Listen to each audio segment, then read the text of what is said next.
Welcome back, family. And to those who are new here, welcome to this space. My name is Shola Ade, and I am the founder of MBS Complete.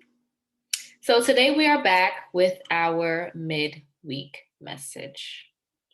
Now we're down to the last video in our trauma series. So we've talked a lot about what trauma is, how trust is involved in trauma, how rebuilding trust within self can help facilitate the process of healing through trauma, as well as breaking down what that process looks like. Okay, we talked about the 5 A's. If you don't know what that is, go ahead and go back, watch those videos and really become in a space where you're open to change, where you're open to who you are and you're open to learning more about yourself. Okay, so last time, just to recap, we talked about the process of rebuilding trust within self, right? And why that was so crucial is because before we can begin to trust other people, which is a very difficult process after we've gone through a traumatic experience, we first have to trust ourselves. We first have to learn how to trust ourselves. And again, referring back to the traumatic experiences, not only do we have a difficult time trusting others, we also have a challenging time trusting ourselves. And for some of you already know what that looks like, what that means. Okay, we tend to beat up on ourselves, we tend to second guess ourselves, we tend to doubt the things that we do or that we're capable of because of that experience. And so in rebuilding trust, it was really important, or it is really important to, like we said, commit to something and stick to it.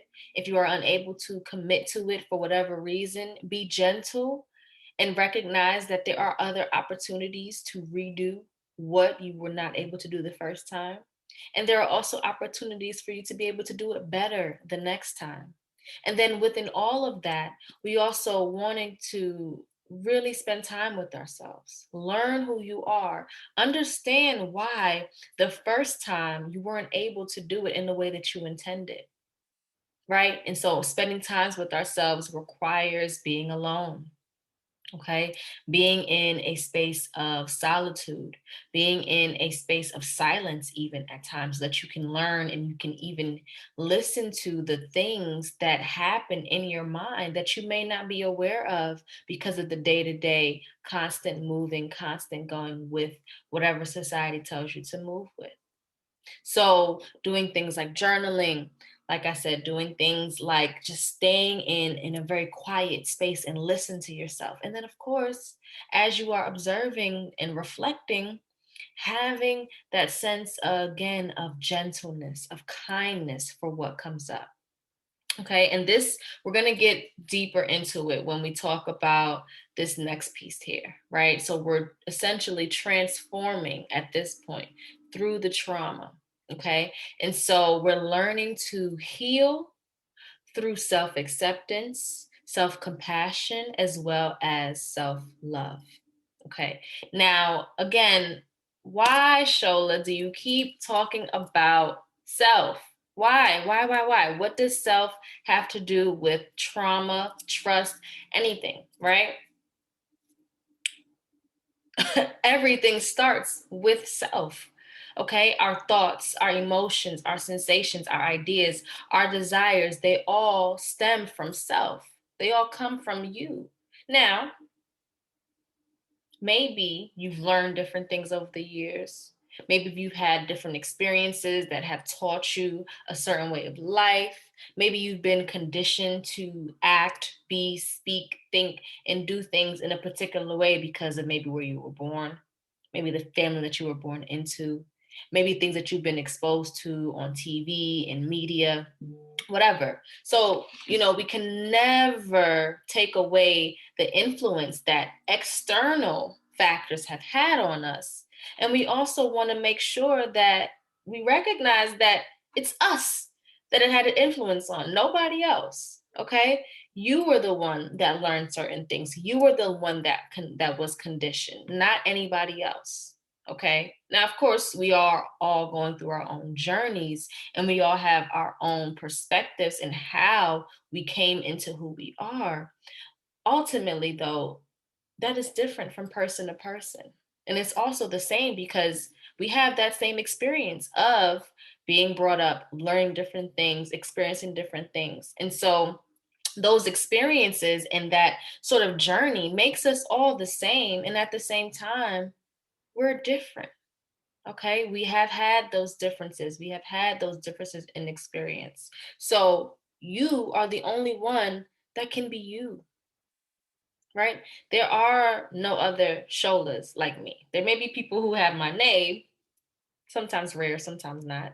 There may be people who look like me, right? Look like you. They're not the same. Even twins, right? They have pretty much, I mean, we're talking identical twins, right? They have like the same genetic structures, right? They're still two different people. And so that's really something that's important to highlight when we think about this, when we think about what we're doing, why we're doing it, and who we are at our core. So again, when we think about the why, right? Why self, it all goes back to you. And the fact that we are all different further shows why it is so powerful when you get to really know and understand you, because you then have the ability to change. You then have the ability to navigate life in ways that really support and honor who you are at your soul's core. Okay. So, in honoring that, right, it is now our responsibility to learn ourselves. It is our responsibility to get in tune with who we are. Now, how do we do that? Right. And maybe you're even asking, well, I know I'm me, so how could I not know who I am already? Like, I get up, I use this body, I use this mouth, I see things, I hear things, I touch things. I know I'm here. Like, what do you mean? What more is there? I know I'm me. Yeah, sure. All of those things really exemplify who you are as a person. Can we agree that you're also many more things or a lot of things that people may not even know, things that you may not even know yet? So it's important for us to engage in this process of self reflection, right? And through that reflection, we become aware of our experiences, of ourselves, of our tendencies, of things that work for us, as well as things that don't work for us. Okay. So the lessons that we learn, the lessons that we pick up along the way, the behaviors that we pick up along the way, the things that we're told. Are you aware of all of that at every waking minute? Most likely not. You're most likely not fully aware of everything that you've picked up over the years. Okay. And so let's think about an example of TV, right? Let's say you watch your favorite show and your favorite character does this thing. And then you find maybe a couple of weeks later that you begin to do the same thing that that favorite character on the show does. Maybe you even say, "Oh, I like how they talk. I like how they interact in their family." And so you begin to emulate that. You begin to model that, right? But you may not become aware of where it's come from or how you are doing the similar things until you actually act it out, until you actually perform it. And then you're like, "Oh, wait a minute. I got this from that show, or this came from that other place." Right? And so you don't even realize what's happening until it becomes conscious or it enters your awareness. Now, again, in order for it to enter your awareness, you have to perform it or act it out. But what about the things that enter your unconscious mind without you knowing it and without you acting it out? Do they just disappear? Absolutely not. They're still there.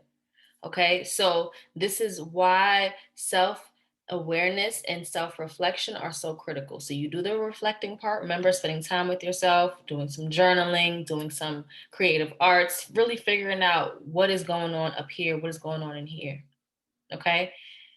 Then you get to a point where in that reflection, you become more aware of what it is. You become more in the know. Let's go back to our 5 A's. Again, if you have not seen that video, check it out. Right. And so with the awareness piece, you begin to bring it out, bring it up into the open. Through that awareness, then you get to acceptance. Another crucial part here, right, of transforming through the difficult and painful situations that we've gone through, transforming through these traumas. We have to become aware and then also accept who we are after we recognize and after we are aware of the impact and the influence that it has had on us.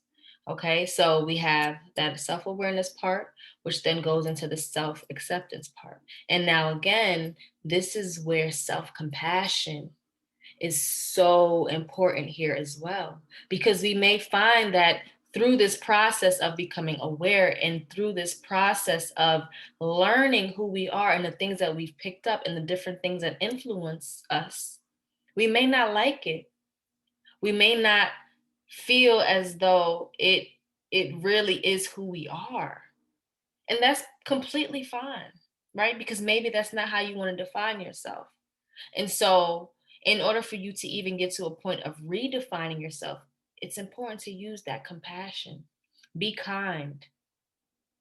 Be gentle with yourself once you become aware of these things so that you can, again, accept it. And then, what's after acceptance? Action. We can change it. Okay, so going through the process of self acceptance, self compassion is so critical here.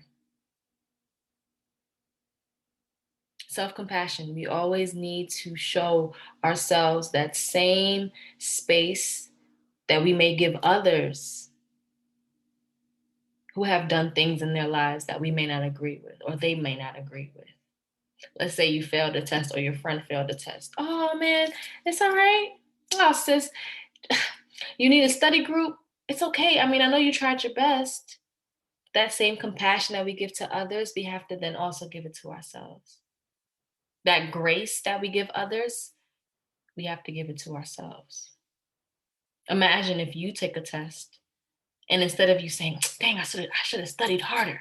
Why didn't I study harder? You say, oh, okay, that was a hard one. That was a hard one. Maybe I didn't study as much as I wanted to. Maybe I didn't get the grade that I wanted to. All right, it's okay. I tried my best in that time. I can't do anything about it now. And I know that I'm still this person who is able to perform. I know that I can perform. Maybe this just wasn't my test. Okay. So imagine saying that to yourself, giving yourself that compassion and that grace so that you can facilitate the acceptance piece. So that next time you can be like, well, I didn't do my best this time, but there's more opportunities. There are more opportunities for me to do better. And I'm going to do better because I know I can. I'm capable, right? Again, go back to those videos. All of it comes together. We mentioned that in the last one. Okay. So through that process of acceptance, through that process of being compassionate, we then go into now self-love. Now, self-love follows because through the compassion and the acceptance, we are also then empowered to what? Change. We are empowered to change those parts that we can and that we want to change, as well as accepting those parts that we can't change. And through accepting those parts that we can't change and doing something about the parts that we can, we now transform and blossom into this person that we want to be, the person that you want to be. You are able to do it. You are able to enjoy and love the journey that is your life. the person that is yourself. And when you know better, you do better, right? Well, that's what they say. Again, sometimes we may not always follow that. Give yourself compassion. But when you know yourself, you're able to do for yourself in ways that align with, again, this soul core, who you are at your soul, who you are deep down. All right. So just to recap in your notebook, I hope you're taking notes. If not, watch it again and take whatever it is that you need. I know and I trust that you will take everything that you need from this video. And so we have self-reflection, which then facilitates, the process of self-awareness, right? Self-reflection, self-awareness. We have self-compassion, which then facilitates the process of self-acceptance. And then with all of that, we get to a point of self-love. We get to a point of self-love. Okay. So thank you all so much for tuning in to this trauma series, the whole series. Like I said, this is the last video in this series. So if you have not checked out all the videos prior to this one, please, please, please go check it out. Okay. Now, if you have checked it out and you're like, all right, what's next? Stay tuned. We'll be back next time. Have a wonderful rest of your day. Thank you.